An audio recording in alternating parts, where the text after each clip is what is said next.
سفرهای درازی رفتم تا شب خستگی تاج محل، تا شب ساکت شیکار رفتم.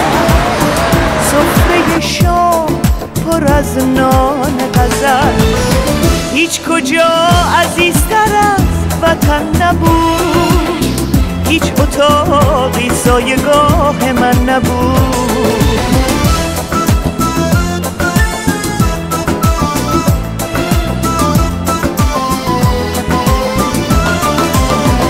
شهر ونیز چه تماشایی بود، کشتی دزدای دریایی بود.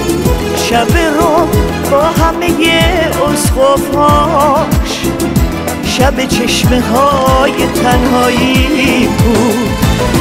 هیچ کجا عزیزتر از وطن نبود، هیچ اتاقی سایگاه من نبود.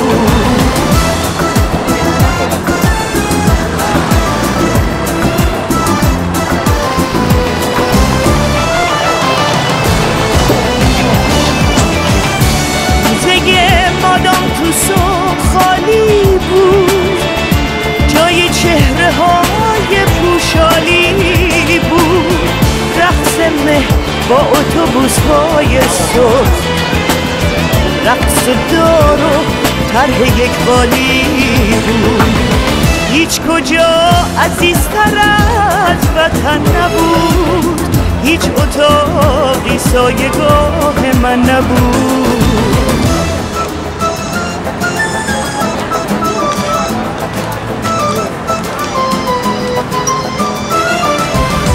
صبح شانزلیزه مهتابی بود، قصر ورسای آبی بود. مثل خواب سالوادور دالی بود. شهر پاریس شهر بیخوابی بود. هیچ کجا عزیزتر از وطن نبود، هیچ اتاقی سایگاه من نبود.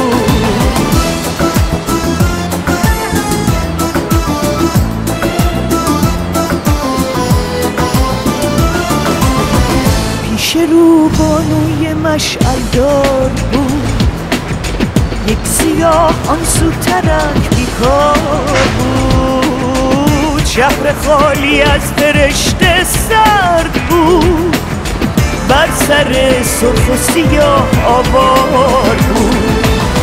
هیچ کجا عزیزتر از وطن نبود، هیچ اتاقی سایگاه من نبود.